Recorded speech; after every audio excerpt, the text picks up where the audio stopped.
Hey guys, welcome back to my channel Exam Addict. So in this video we are going to discuss about UGC NTA NET Research Aptitude Part 12 types of sampling, and in which we are going to discuss non-probability sampling, and this session is going to be presented by me, Swati Kanochia. But before that, please subscribe, like and share my channel Exam Addict. And if you want to check out my profile, so आप यहाँ पर check कर सकते हैं. Hey guys, welcome back to my channel Exam Addict. So today we are going to discuss about non-probability sampling. आप सब जानते हैं कि इसके पहले वाले प्रीवियस वीडियो में, जो प्रीवियस लेक्चर था मेरा, उसमें मैंने आपको प्रोबेबिलिटी सैम्पलिंग के टाइप्स बताए थे एंड ये बताया था कि प्रोबेबिलिटी सैम्पलिंग क्या है, उसके टाइप्स एंड उसकी पूरी डेफिनेशंस, उसके कैरेक्टरिस्टिक्स, वो सब बताए थे. सो आज जो हम डिस्कशन करने वाले हैं वो नॉन प्रोबेबिलिटी सैम्पलिंग के ऊपर है. सो सैम्पलिंग का ये सेकेंड पार्ट है. सो चलिए स्टार्ट करते हैं. So what is non probability sampling. सबसे पहले हम ये समझते हैं कि नॉन प्रोबेबिलिटी सैम्पलिंग क्या है, right. So it refers to the sampling process in which the samples are selected for a specific purpose with a predetermined basis of selection, right? So पहला पॉइंट ये है कि ये एक ऐसा सैम्पलिंग प्रोसेस है जिसमें कि सैम्पल को सिलेक्ट किया जाता है बट कोई स्पेसिफिक पर्पस के लिए. कोई स्पेसिफिक पर्पस होता है, उसके लिए सैम्पल्स का सिलेक्शन होता है जो कि पहले से ही डिटरमाइन किया हुआ होता है कि हमें किसको सिलेक्ट करना है. जैसा कि ऑलरेडी मैंने प्रीवियस वीडियो, अगर आपने नहीं देखा है वो लेक्चर तो प्लीज़ देख लीजिए जाके, ताकि ये वाला लेक्चर आपको बहुत अच्छे से समझ में आएगा. सो प्रोबेबिलिटी सैम्पलिंग में मैंने जो बताया था वो बताया था कि उसमें रैंडमली सिलेक्शन होता है, सैम्पल का रैंडमली सिलेक्शन होता है. वहीं पे नॉन प्रोबेबिलिटी सैम्पलिंग में पहले से ही प्री डिटरमाइंड बेसिस पे हम सैम्पल्स का सिलेक्शन करते हैं, राइट. सो यहाँ पर नॉन प्रोबेबिलिटी सैम्पलिंग का मीन्स ये है डैट कि नॉन प्रोबेबल है, यानी कि यहाँ पर कोई रैंडमली सिलेक्शन नहीं होता है. कोई रैंडमली सिलेक्शन नहीं होता है. पहले से ही हमें पता होता है कि हमें किसको चूज़ करना है, किसका सिलेक्शन करना है, एंड वो जो सिलेक्शन होता है वो स्पेसिफिक पर्पस के लिए होता है, वो स्पेसिफिक पर्पस के लिए होता है, right. So second point is unequal chance of being included in the sample non random. जैसे कि मैंने आपको प्रोबेबिलिटी सैम्पल में बताया था कि हर एक आइटम्स, हर एक एलिमेंट्स का इक्वल चांस रहता है सेलेक्ट होने का, बट यहाँ पर कैसा है कि अनईक्वल चांस है. ये प्रोबेबिलिटी सैम्पलिंग के बिल्कुल ऑपोजिट है. सो यहाँ पर कैसा है, अनईक्वल चांस रहता है.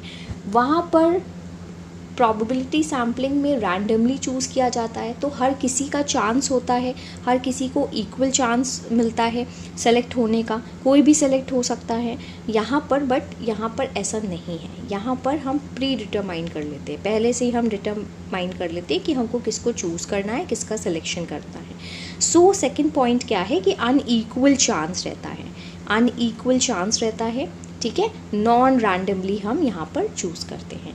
Third point is no assurance is given that each item has a chance of being included as a sample. So यहाँ पर कोई भी जो सैम्पल होता है, सैम्पल में जो आइटम्स होते हैं, हर एक आइटम्स का यहाँ पर चांस नहीं होता है, ठीक है. जैसे कि प्रोबेबिलिटी में चांस रहता है, इक्वल चांस दिया जाता है हर एक आइटम को, यहाँ पर इक्वल चांस नहीं होता है एंड कोई अश्योरेंस नहीं होता है, ठीक है. सो रिसर्चर को जिसको चूज़ करना होता है वो सिलेक्शन कर लेते हैं, राइट. नाउ मूविंग ऑन, यहाँ पर हम डायग्राम की हेल्प से समझने की कोशिश करते हैं कि probability sampling and non probability sampling का जो डिफरेंस है, वो बेसिक सा डिफरेंस क्या है वो आपको याद रखना है. ये पॉपुलेशन है एंड ये नॉन रैंडम, ये नॉन प्रोबेबिलिटी सैम्पलिंग का पॉपुलेशन है, ठीक है.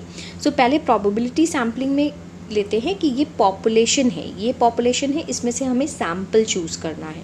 सो हम रैंडमली किसी को भी सिलेक्ट कर लेंगे। यहाँ पर देखें आप, ये चूज़ हुआ है, ये चूज़ हुआ है, तो रैंडमली चूज़ हुआ है, ये सीरियल वाइज या सीरीज़ वाइज ये सिलेक्शन नहीं हुआ है। वहीं पर आप नॉन प्रोबेबिलिटी सैम्पलिंग, जो कि रिसर्चर ने पहले से ही प्री डिटरमाइन किया होता है, पहले से उसे पता है कि हमें किसे चूज़ करना है, सो यहाँ पर उसने ये और ये वाली लाइन को चूज़ कर लिया, इन सारे आइटम्स को उसने चूज़ कर लिया है। तो ठीक है, डायग्राम की हेल्प से आपको समझ में आया कि probability sampling and non probability sampling का डिफरेंस क्या है। Now moving on, classification of non random sampling. Non random sampling के भी सब टाइप्स होते हैं। First one is judgemental sampling, second one is convenience sampling, third one is the quota sampling and fourth one is the snowball sampling. अब हम इसको describe करते हैं एक एक करके, जिससे कि आपको बहुत अच्छे से समझ में आ जाए। यहाँ पर सबसे पहले हम देखते हैं, ये देख लीजिए आप, ये डायग्राम है एंड इस डायग्राम की हेल्प से आप देख सकते हैं कि नॉन प्रोबेबिलिटी सैम्पलिंग या टेक्निक्स। सो यहाँ पर convenience sampling, judgement sampling, quota sampling, snowball sampling दिया हुआ है, right. So moving on, judgemental sampling की तरफ बढ़ते हैं कि जजमेंटल सैम्पलिंग क्या होता है।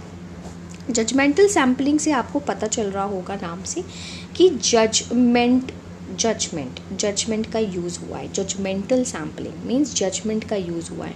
तो यहाँ पर जजमेंट किसका चलने वाला है? ऑफ कोर्स किसका चलेगा? रिसर्चर का चलेगा, ठीक है। नाउ इसकी पॉइंट समझते हैं हम। In this method the sample selection is purely based on the judgement of the researcher. This is because the researcher may lack information regarding the population from which he has to be selected।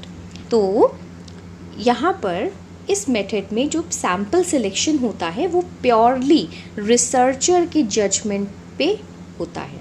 Researcher जिसको चाहेगा उसको choose करेगा, ठीक है। सो ये purely based होता है researcher के जजमेंट पे। दिस इज़ बिकॉज रिसर्चर को पॉपुलेशन के रिगार्डिंग, पॉपुलेशन की इतनी इन्फॉर्मेशन नहीं होती है या फिर थोड़ा कम होती है, तो इस वजह से वो अपने जजमेंट के अकॉर्डिंग चूज़ करता है। Now second point is population characteristics में not be known.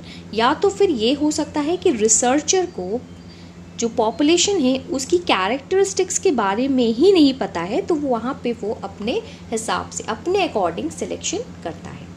Third point is the choice of sample items depends primarily on the judgement of the researcher. So sample जो चूज़ करता है, जो choice होता है researcher का, वो डिपेंड करता है रिसर्चर के जजमेंट पे। सो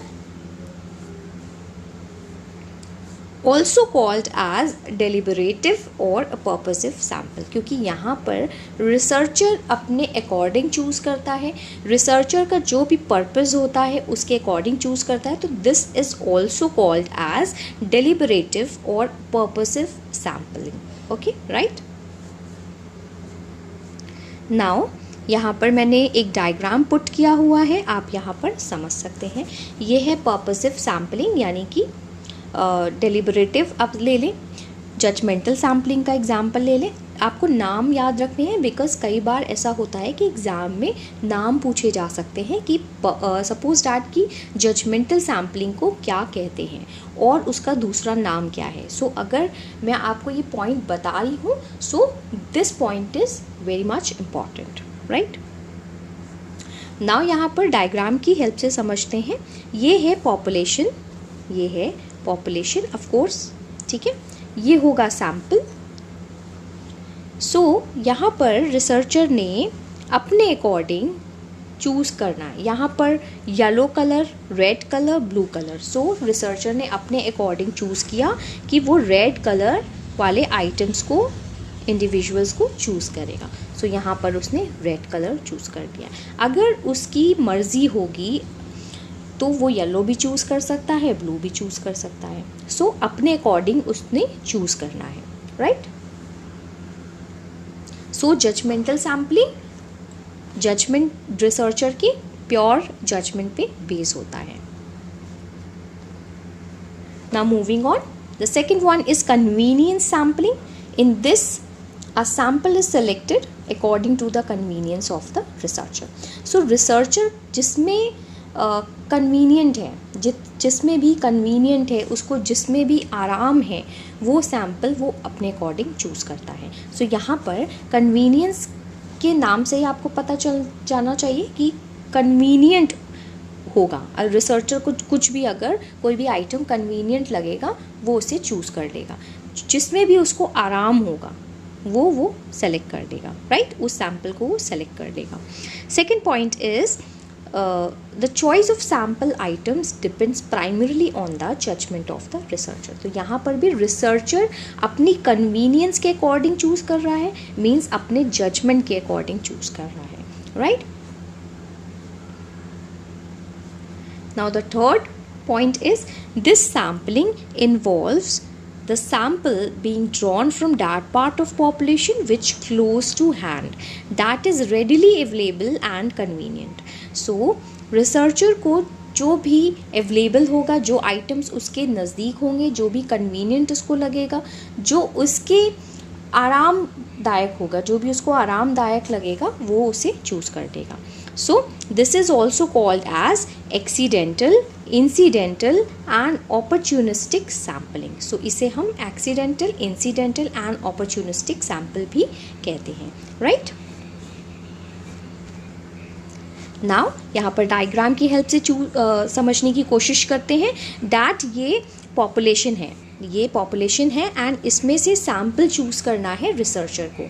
सो ये आप ले लीजिए कि ये रिसर्चर है, ये रिसर्चर है and these all are items. ये सब क्या है? आइटम्स हैं, ये सब एलिमेंट्स हैं, राइट. एंड ये रिसर्चर है. तो रिसर्चर के पास में जितनी भी आइटम्स हैं, जितने भी आइटम्स हैं जो कि उसको लग रहा है कि ईजी है सिलेक्ट करना, सो उसने उसको सिलेक्ट कर लिया है. यहाँ पर ये सारे आइटम्स आप देखें, ये सब आइटम्स देखें, ये दूर हैं, ठीक है, ये दूर हैं. सो रिसर्चर के पास में जो भी आइटम्स पास में हैं उसने अपनी कन्वीनियंस के अकॉर्डिंग चूज़ कर लिया है, राइट. सो ये हो गया convenience sampling. Now moving on quota sampling. First point is in this sampling the sample size is determined first and then quota is fixed for various categories of population which is followed while selecting the sampling, right. The second point is in this quota has to be determined in advance, ठीक है. तो इस sampling में क्या होता है, जो भी सैम्पल साइज़ हम चूज़ करते हैं वो पहले से ही डिटरमाइन होता है. यानी जो कोटा जो हम चूज़ करते हैं वो पहले से ही हम फिक्स करके रखते हैं अकॉर्डिंग टू द जो भी पॉपुलेशन की वेरियस कैटेगरीज हम बनाते हैं एंड उसके अकॉर्डिंग हम कोटा उनके लिए फिक्स कर लेते हैं, राइट. सो इसमें जो कोटा होता है, कोटे का जो हम सिलेक्शन करते हैं सैम्पल के लिए, पहले हम पॉपुलेशन लेते हैं एंड देन पॉपुलेशन को हम वेरियस कैटेगरीज में डिवाइड कर लेते हैं. उस बाद में आफ्टर दैट कैटेगराइजेशन करने के बाद में कोटा हम फिक्स करते हैं, कितना किसके लिए कोटा रखना है. सो ये एडवांस में हम डिटरमाइन करते हैं, पहले से ही हम एडवांस में ही सोच के रखते हैं, right. Now the last point is of quota sampling is the quota for each segment of population may be fixed at random or with a specific basis, so such sampling does not ensure representatives of the population, right. So quota जो होता है हर एक population का जो segment होता है जिसे हमने कैटेगराइज किया है may be fixed at random, हम रैंडमली भी फिक्स कर सकते हैं या फिर स्पेसिफिक बेसिस पे, एक आपका कुछ स्पेसिफिक रीज़न होगा उसके बेसिस पे भी आप उसको कोटा को सेलेक्ट करते हैं. So such sampling does not ensure representatives of the population. So ऐसी जो सैम्पलिंग होती है यानी कोटा सैम्पलिंग पॉपुलेशन को पूरी तरीके से रिप्रेजेंट नहीं करती है, राइट. इंश्योर नहीं करती है कि वो पॉपुलेशन को रिप्रेजेंट कर रही है. नाउ यहाँ पर देखते हैं, ये है population, this is the diagram of population. अलग अलग लोगों को हमने कैटेगराइज कर लिया है एंड कैटेगराइज करने के बाद में हमने कोटा फिक्स कर दिया है कि कितना % इस आइटम्स को मिलेगा, कितना इस आइटम्स को मिलेगा, कितना इस आइटम्स को मिलेगा। For example, another example of quota sampling is that कि जो भी रिजर्वेशंस मिलते हैं, ठीक है, जो भी एम्प्लॉयमेंट हो गया या फिर आपके यूनिवर्सिटी या कॉलेज एडमिशन जो होते हैं उसमें जो रिजर्वेशन मिलते हैं, जो कैटेगरीज़ के अकॉर्डिंग, बिकॉज पॉपुलेशन को हम डिवाइड करते हैं कैटेगरीज़ में, SC, ST, OBC, general, right. So उसके अकॉर्डिंग हम कोटा डिफाइन कर देते हैं, फिक्स कर देते हैं कितना कितना कोटा किस कैटेगराइजेशन में जाएगा, कितना कौन सी कैटेगरी में जाएगा, राइट। सो ये हो गया another example. Now the last one is snowball sampling. The first point is it refers to identifying someone who meets the criteria for inclusion in the study. Selection of additional respondents is based on referrals from the initial respondent. तो इसमें क्या होता है, इस नाम से आपको पता चल रहा है ये एक ऐसा सैम्पलिंग है जो कि स्नोबॉल की जैसे सैम्पलिंग होती होगी, ठीक है। तो it refers to identifying someone who meets the criteria for inclusion in the study. So हम यहाँ पर कैसे सिलेक्ट करते हैं, हमारी स्टडी में हमारा कुछ क्राइटेरिया होता है, हम कुछ क्राइटेरिया, हमारे कुछ रूल्स एंड रेगुलेशंस होते हैं, कुछ क्राइटेरिया होता है, उस क्राइटेरिया से जो भी मीट कर रहा होता है, उस क्राइटेरिया से जो भी मिलता जुलता होगा उसे हम आइडेंटिफाई कर लेते हैं, उसे हम सिलेक्ट कर लेते हैं। नाउ सिलेक्शन कैसे होता है, जो भी हमने रिस्पोंडेंट चुना होता है वो दूसरे रिस्पोंडेंट्स को रेफ़र करेगा, ठीक है। आपको डायग्राम की हेल्प से बहुत अच्छे से समझ में आ जाएगा, अभी मैं डायग्राम भी आपको दिखाऊंगी।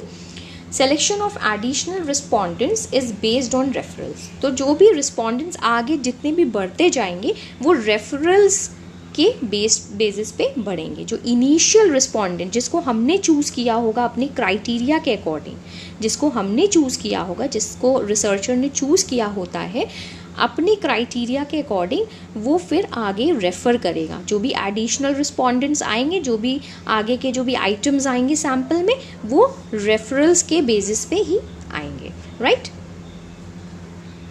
नाउ यहाँ पर डायग्राम है, तो डायग्राम की हेल्प से देखते हैं कि ये है एक आइटम, ठीक है, एक ये है आइटम या रिस्पोंडेंट आप कह लें। यहाँ पर इसने चूज़ किया, मतलब रिसर्चर ने इसको चूज़ कर लिया है, ठीक है, एंड इसके अकॉर्डिंग ये रेफ़र करेगा कि इस आपके रिसर्चर के क्राइटेरिया के अकॉर्डिंग और कौन कौन लोग हैं, सो इसने इस आइटम को रेफ़र किया। नाउ ये वाला जो स्टेज है, ये वाले स्टेज में जितने भी आइटम्स होंगे वो आगे की एडिशनल रिस्पोंडेंट्स यानी एडिशनल आइटम्स को भी रेफ़र करेंगे, राइट।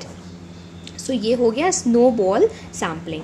मैं आपको दूसरा डायग्राम की हेल्प से समझाती हूँ। सपोज दैट ये रिसर्चर है एंड इसने एक रिस्पोंडेंट को चूज़ किया अपनी क्राइटेरिया के अकॉर्डिंग।